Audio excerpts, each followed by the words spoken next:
Si encuentras una grieta en los cimientos de tu casa, puede resultar tentador simplemente ignorarla y seguir adelante. Sin embargo, el descuidar este asunto puede empeorarse con el tiempo y causar diversos problemas, como dificultad cerrando y abriendo las ventanas y las puertas, e incluso hasta provocar el eventual colapso de tu casa. Por eso es fundamental no ignorar la condición de nuestros cimientos, el cimiento de tu casa.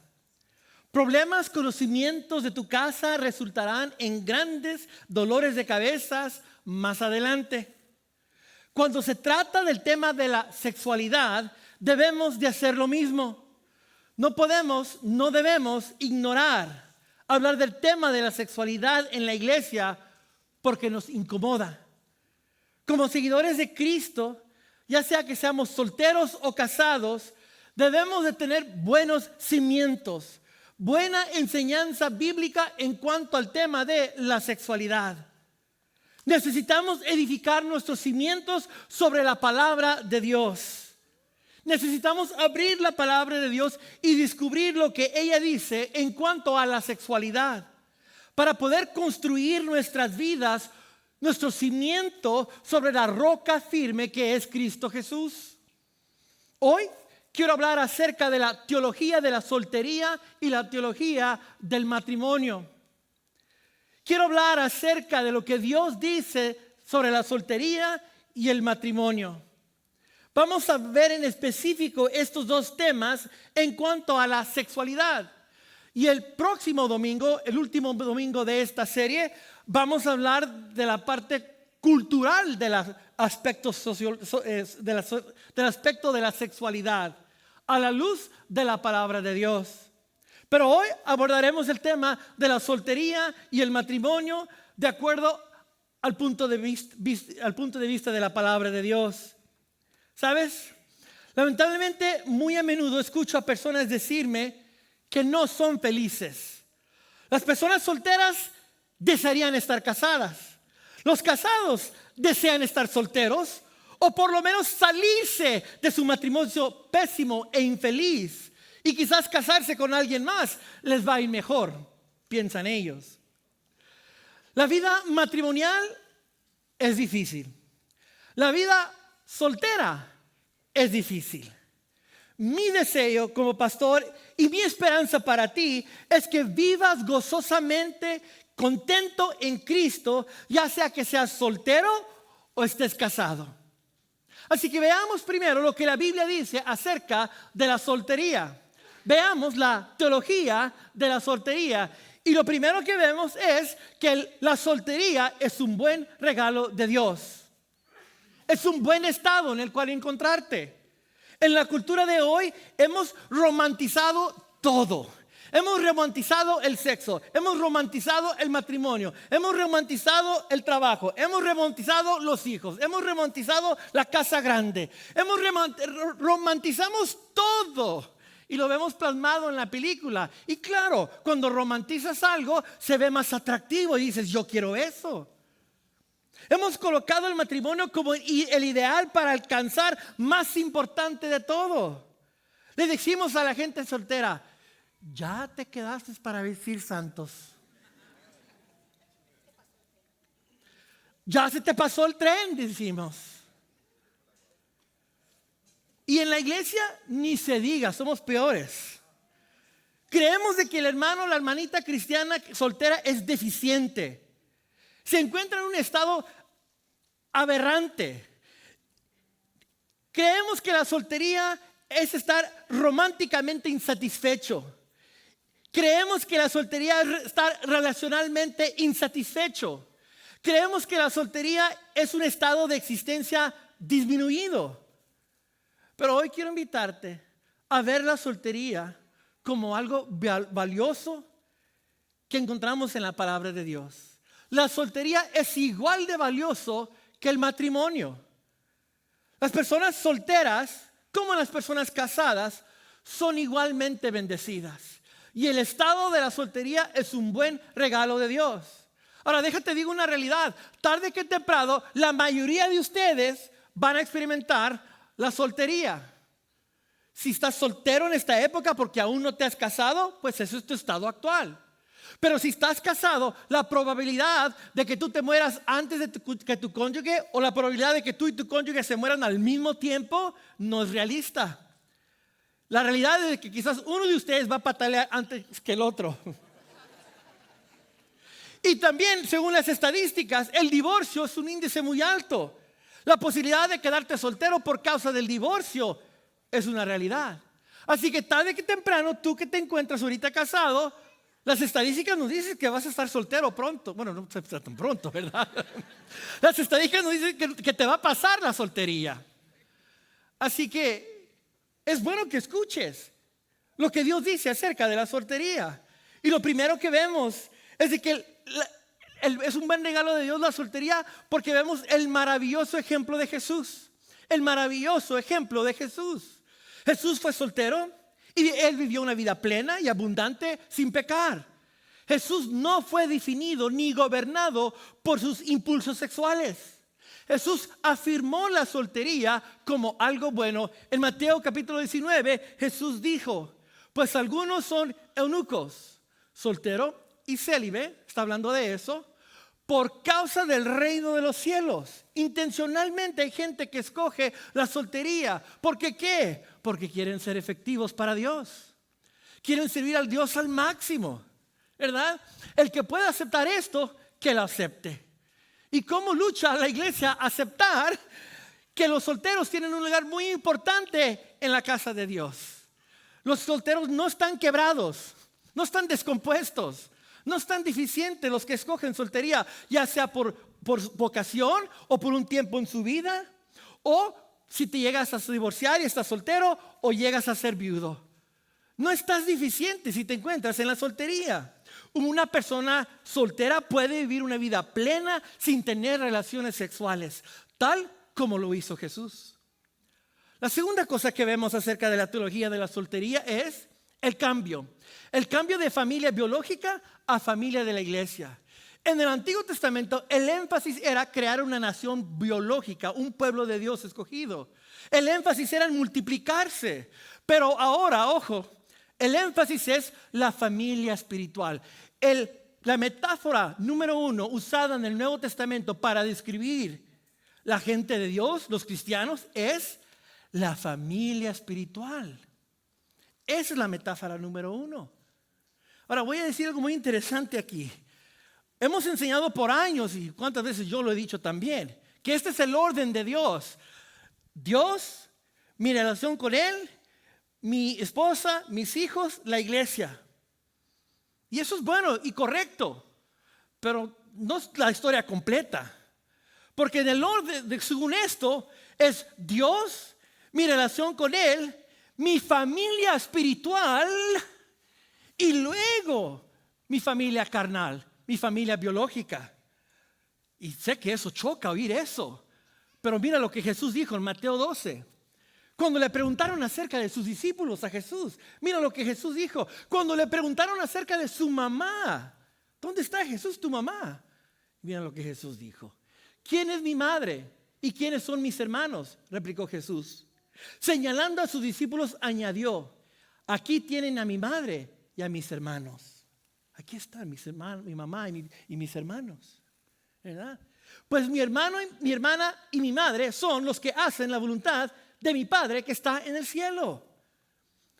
Este versículo, esta palabra de Jesús roza en contra de esa idea de que es Dios, mi relación con Cristo, mi esposa, mis hijos y luego la familia espiritual.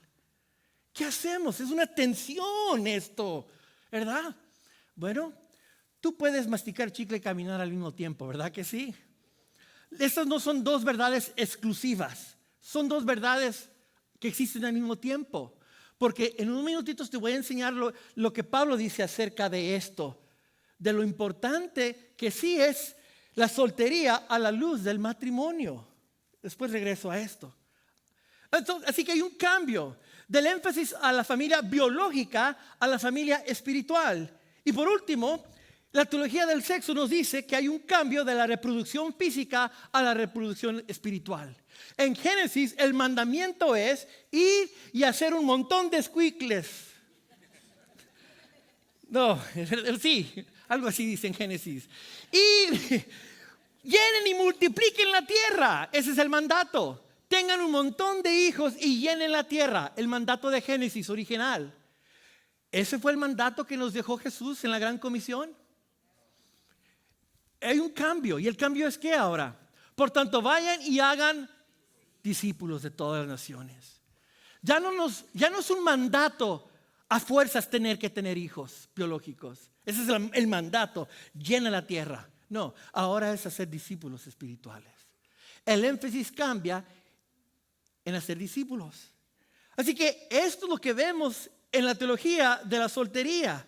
Las características de que es maravilloso ser soltero al ver la vida de Jesús. El cambio de lo biológico a lo espiritual, del llamado de la reproducción biológica a la reproducción espiritual.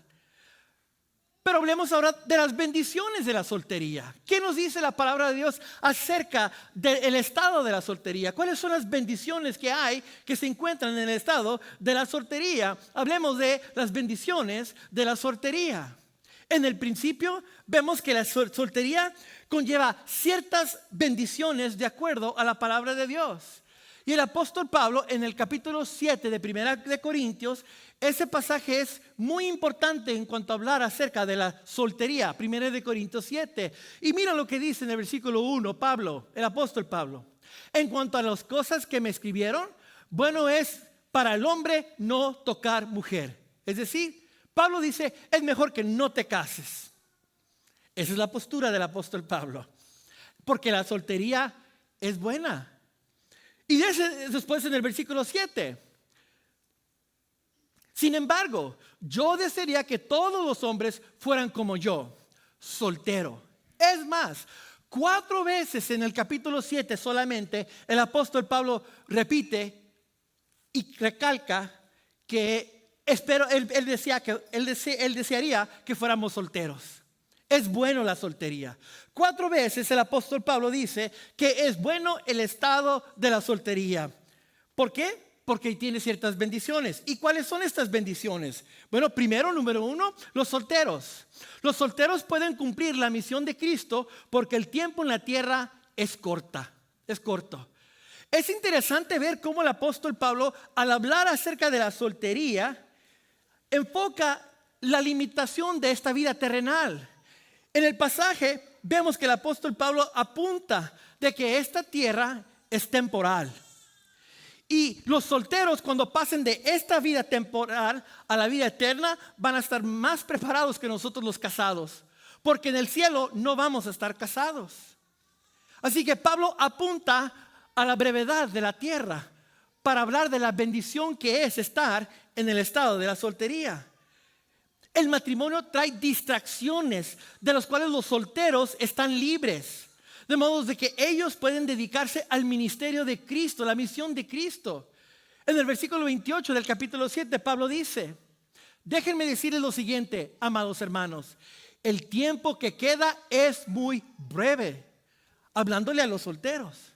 Pues este mundo, tal como lo conocemos, pronto desaparecerá.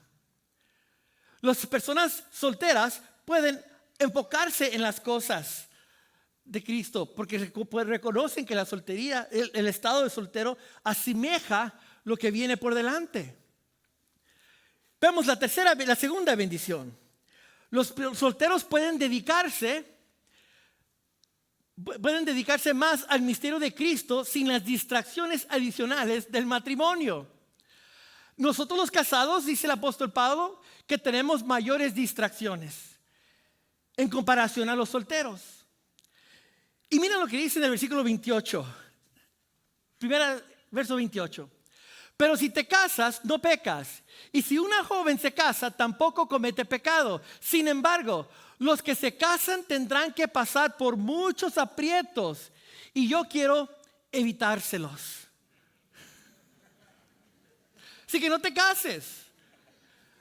Al casarte vas a tener muchas distracciones. Mira lo que dice el versículo 32. Yo preferiría que estuvieran libres de preocupaciones. El soltero se preocupa de las cosas del Señor y de cómo agradarlo, pero el casado se preocupa de las cosas de este mundo. La Reina Valera usa la palabra carnal. El que se casa se ocupa de cosas carnales, de abajo, de la tierra, y de cómo agradar a su esposa. Aquí está la clave, subraya. El casado tiene sus intereses divididos. Ahí está. Entonces, ¿cuál es el orden? Dios, mi relación con Cristo, mi esposa, mis hijos, la iglesia. Pablo dice, no. Ahora ese es el orden que tenemos que hacer nosotros los casados, porque tus intereses están divididos. Los solteros tienen otro orden. Ellos tienen Dios, su relación con Cristo, su familia espiritual y todo lo demás. Tú y yo, los casados, tenemos nuestros intereses divididos. Y tú sabes muy bien, damas y caballeros, que tener intereses divididos no siempre es lo mejor. Pregunta, imagínate que estás en el quirófano y te van a hacer una operación. Y el doctor va a usar la luz, láser. Pero él puede hacerte la cirugía con una lámpara de mano o con un láser. ¿Cuál es la diferencia entre la luz que sale de la lámpara de mano y la luz que sale de un láser? Ninguna diferencia. La luz es la misma. La única diferencia es que la luz que sale de la lámpara de mano está muy esparcida. Y como está esparcida, no tiene efecto más que alumbrar. Pero si tú tomas la luz que está en la lámpara de mano y la enfocas, y te tienes singularmente enfocada, tan precisa, tan enfocada, que hasta puedes cortar metal con un láser. Eso es lo que está diciendo el apóstol Pablo, que las personas solteras pueden tener su enfoque tan preciso en Cristo y lograr mucho para Cristo. Y nosotros los casados tenemos nuestro enfoque bien dividido, porque viejo, hay que ir a comprar pañales, viejo, hay que cortar el césped, hay que hacer esto, tenemos un montón de ocupaciones, nuestros intereses están divididos, dice el apóstol Pablo. Así que la segunda bendición es de que los solteros tienen menos distracciones. Y la tercera bendición, los solteros pueden más fácilmente darle devoción total a Cristo. El matrimonio no impide la ferviente devoción al Señor, y la soltería tampoco lo garantiza. Pero la soltería tiene menos obstáculos y más ventajas. Los solteros pueden ofrecer más fácilmente devoción total al Señor. Mira lo que dice el versículo 35. Esto digo para su propio beneficio, no para ponerles distinción, sino para promover lo que es honesto y para asegurar su constante devoción al Señor. Pablo nos está diciendo que hay una devoción que los solteros pueden hacer, distinta a la devoción de los casados, porque los casados tienen sus intereses divididos. Y luego llegamos a este pasaje famoso de Filipenses 4, 13 y 14 y 15, que muchos de nosotros leemos ese versículo y nunca lo hemos puesto en un contexto completo. Para que veas, Filipenses 4, 11 al 13 dice: porque he aprendido a estar contento con lo que tengo. ¿Y cuál es el estado civil del apóstol Pablo? Soltero. Ahora ve el versículo 12 y 13 a la luz de eso. Sé vivir con casi nada o con todo lo necesario. He aprendido el secreto de vivir en cualquier situación, ya sea con el estómago lleno o vacío, con mucho o con poco. Pues todo lo puedo hacer por medio de Cristo, quien me da las fuerzas. ¿Sabes por qué el apóstol Pablo puede vivir en cualquier situación, sea con el estómago lleno o vacío, con mucho o con poco? Porque no tiene esposa e hijos a quien tener que cuidar. El apóstol Pablo no tenía que preocuparse de darle de comer a varias bocas. El apóstol Pablo podía andar y hacer la misión de Cristo sin preocuparse de que si va a tener cansado ropa, abrigo, techo, sus hijos. Nunca vemos este versículo a esa luz. Mira la bendición que le era al apóstol Pablo vivir soltero. Porque nosotros los que estamos casados ahora somos responsables de varias bocas. ¿Verdad que sí? Así que, ¿cuál es la verdad para los solteros? ¿Cuál es la verdad central para los solteros? Vive gozosamente contento en Cristo. En el estado de tu soltería, Vive con contentamiento. Aprovechalo.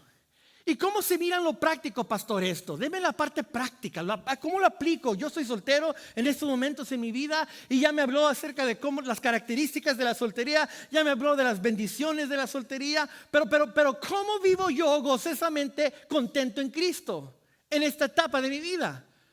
Ya te doy 6 maneras de cómo lo puedes hacer. Primero, vive la vida que tienes ahora. Tu vida no está en pausa, joven persona soltera. Tú no estás en pausa esperando que venga el jinete, como el Shining Prince Knight Armor, ¿cómo le decimos? El príncipe azul, ¿verdad? Pobrecitos, ponemos a nuestras hijas, a nuestros hijos en pausa en su vida.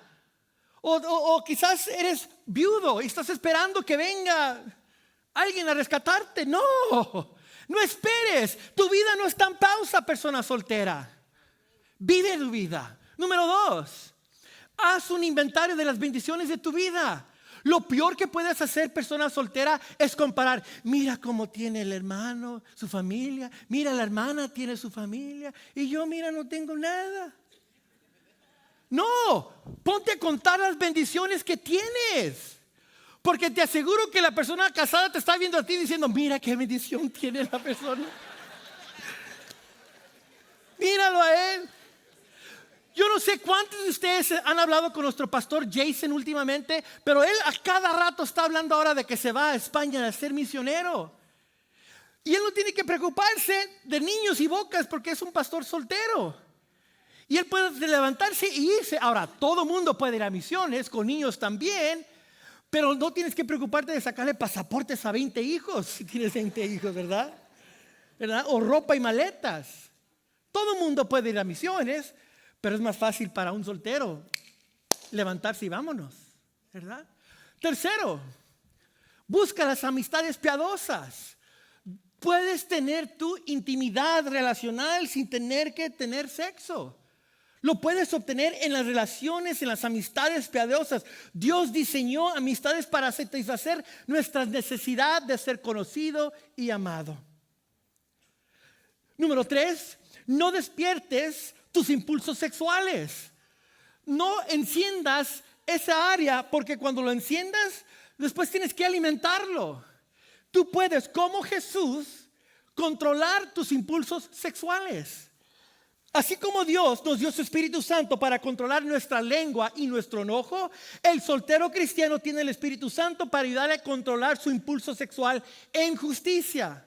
Jesús controló su impulso sexual. Jesús es justo en todo lo que hace, lo que significa que Jesús tiene una sexualidad justa. Una sexualidad justa es aquella que es santa, pura y perfecta. Jesús nunca hizo nada malo sexualmente, ni en pensamiento ni en obra. Jesús nunca miró a una mujer y la desnudó mentalmente. Jesús nunca persiguió sexualmente a una persona casada. Jesús nunca utilizó su teléfono, su computadora, su televisor para mirar pornografía y satisfacer sus impulsos sexuales. Jesús tenía una sexualidad justa. ¿Sabes por qué Jesús tenía una sexualidad justa? Porque Jesús estaba y está esperando pacientemente el matrimonio. Jesús es el novio y nosotros, su iglesia, somos la novia. Y Jesús está esperándose en pureza para esa unión celestial que va a suceder pronto. Las bodas del Cordero. Así tú también, joven, soltero, persona soltera, en tu estado de soltería, anhela la unión con Cristo. Y tienes el Espíritu Santo para ayudarte a controlar impulsos sexuales. Y esto nos lleva a lo quinto. Controla tus impulsos sexuales de manera que honre a Dios. Busca maneras de poder tú llenar ese vacío, esa área, al someterlo delante del Señor. En ocupándote en las cosas del Señor, puedes hacer eso. Y por último, la vida de soltero es mejor sin sexo. Dios diseñó la soltería para operar sin sexo. Dios diseñó el matrimonio para operar con sexo. Así que Dios, como el creador de nosotros, si Él dijo que la soltería es mejor sin sexo, es porque así lo es. Seguir los principios de Dios siempre conducirá a alegría, paz y plenitud. Así que Abraza tu soltería, joven. Vive gozosamente con contentamiento en Cristo. Ahora hablemos de los casados, los matrimonios. Hablemos de la teología del matrimonio. Y vemos que también, igual que la soltería, es un buen regalo de Dios el matrimonio. Para encontrar las características del matrimonio, vamos a la historia original, a Génesis capítulo 2. Y ahí encontramos en Génesis 2 la historia. Pero aún no había una ayuda ideal para él. Entonces el Señor Dios hizo que el hombre cayera en un profundo sueño. Mientras el hombre dormía, el Señor Dios le sacó una de sus costillas y cerró la abertura.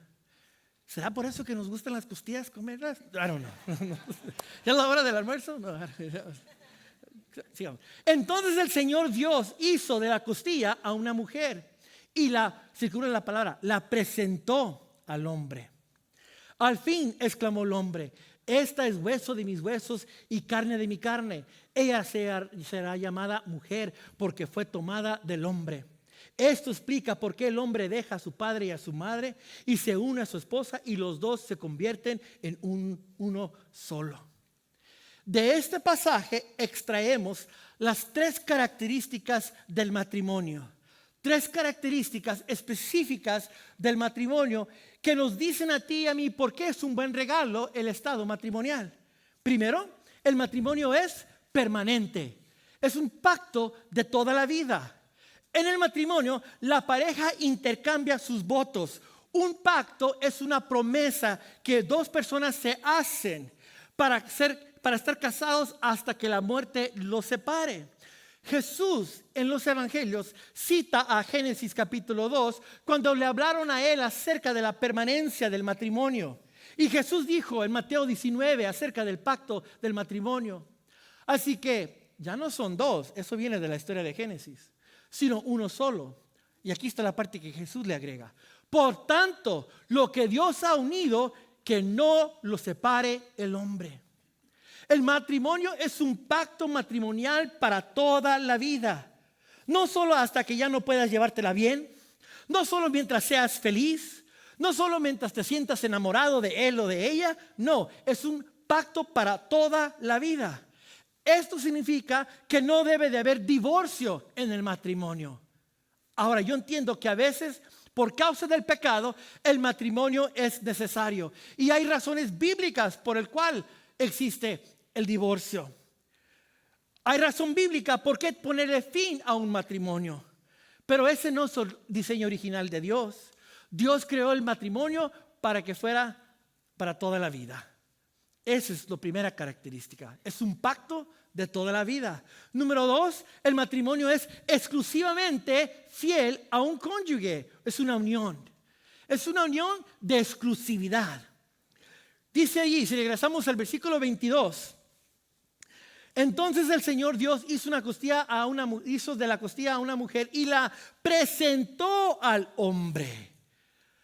Es decir, Dios le dijo a Adán, esta chica va a ser para ti. Exclusividad. No van a haber varias de las que vas a poder tener poder ahí, ¿verdad? Hacer lo que te da la gana. No, esta es tu mujer. Esta debe ser exclusivamente tu esposa. El matrimonio existe dentro de esta exclusividad. El plan de Dios para la relación matrimonial prohíbe cualquier distorsión pecaminosa, como lo es el adulterio emocional o físico. Involucrarte con otra persona emocionalmente o físicamente es violar tu pacto matrimonial, es pecado. La poligamía es pecado. Poligamia. O como digamos, ¿verdad? En inglés, polygamy. Lo digo con acento americano, ¿verdad? Sí, ¿verdad? Y luego, lo que está de moda hoy en día, la poliamor, donde es tener varias parejas en unión. No. La Biblia nos enseña que Dios llama al hombre y la mujer a una relación exclusiva, el uno con el otro. Y tercero, el matrimonio es complementario. Entre hombre y mujer, no entre hombre y hombre, no entre mujer y mujer, sino que es complementario. La palabra de Dios nos enseña. Dios le hace una compañera adecuada. Si regresamos a Génesis 2, mira lo que dice. Pero aún no había una ayuda ideal. Circula la palabra ayuda ideal. Esta palabra en el griego literalmente quiere decir correspondiente, complementario, que encabeza, que trabaja bien las dos cosas. Dios creó a la mujer y al hombre para que correspondieran en la unión matrimonial. Entonces deshonramos a las mujeres y a los hombres cuando tratamos de borrar nuestras diferencias sexuales como si fuéramos humanos unisexual, no hombre o mujer. La masculinidad y la feminidad son parte de la hermosa creación de Dios. El matrimonio existe entre un hombre y una mujer solamente. Ese es el plan de Dios. Entonces, en el plan de Dios, las características del matrimonio son que es un pacto para toda la vida, con exclusividad, nada más, dos personas exclusivas, uno para el otro, y complementario. Y de esta manera lo definimos en nuestra iglesia. En Christ Fellowship, en español, creemos que el matrimonio es el pacto de unión entre un hombre y una mujer para toda la vida, y toda intimidad sexual está reservada para esta relación. Eso es lo que creemos. Ahora, así como hay bendiciones en ser soltero, también hay bendiciones en el matrimonio. Los propósitos del matrimonio encontramos la bendición de Dios. Y el primero de ellos es la unión. La unión de ser un solo ser. La palabra de Dios nos enseña a ti y a mí de que el hombre y la mujer se unen a ser un solo ser. Ahora, algo muy interesante acerca de esta unión de ser un solo ser. En Génesis capítulo 4 dice, Génesis 4:1, dice que Adán conoció a Eva. Esa palabra conoció, manténla en tu mente. Ahora bríncate al Salmo 139, versículo 23.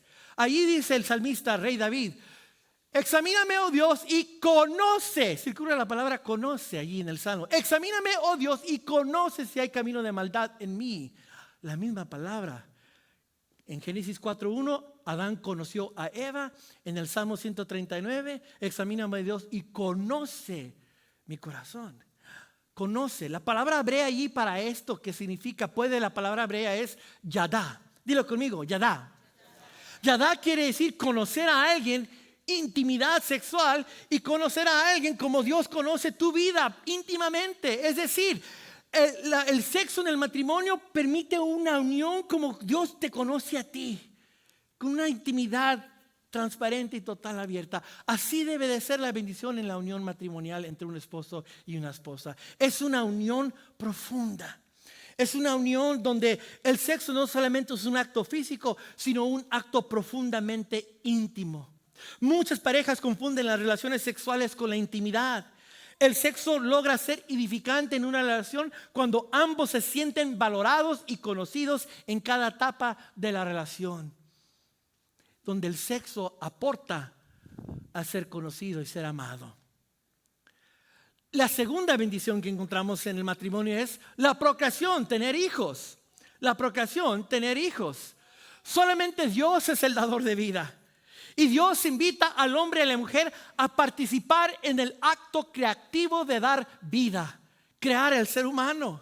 El Salmo 127, versículo 3 dice: los hijos son una herencia del Señor, los frutos del vientre son una recompensa. Dios nos da a ti y a mí el placer de poder experimentar el acto creativo de la creación de un ser humano. Y este versículo, quiero recalcar, no está diciendo que toda pareja debe de tener hijos. Cuando la gente me dice: pastor, ¿es pecado no tener hijos? Porque mi hija o mi hijo no me quieren dar nietos, ¿verdad? No es pecado si una pareja no tiene hijos, porque acuérdate, ya te dije, Dios cambió el enfoque en el Nuevo Testamento ahora a un enfoque espiritual, la familia de Dios. No es pecado no tener hijos. Este versículo también no nos está diciendo que es promesa de que todo el mundo va a tener hijos. Si una pareja escoge no tener hijos, no está en pecado. Pero también vale la pena decir que por causa de la caída, algunas parejas son infértiles aún con los avances médicos y no pueden tener hijos. Pero existe la bendición de poder participar de crear a otro ser humano a través del acto de la adopción y de foster child y otras maneras de poder hacerlo.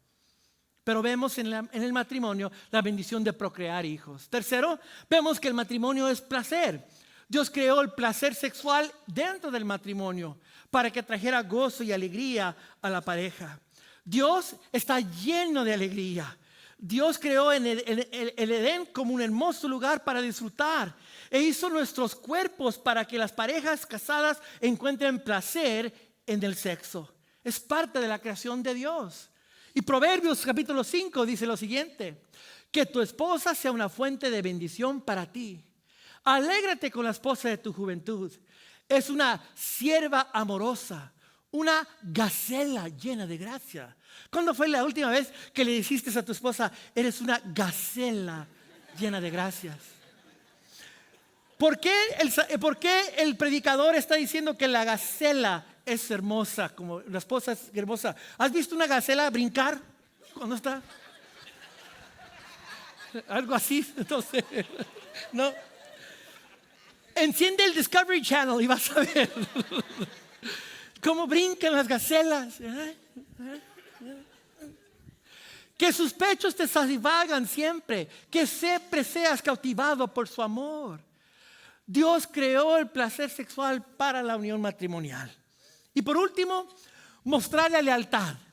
Mostrar la lealtad exclusiva de Dios hacia nosotros.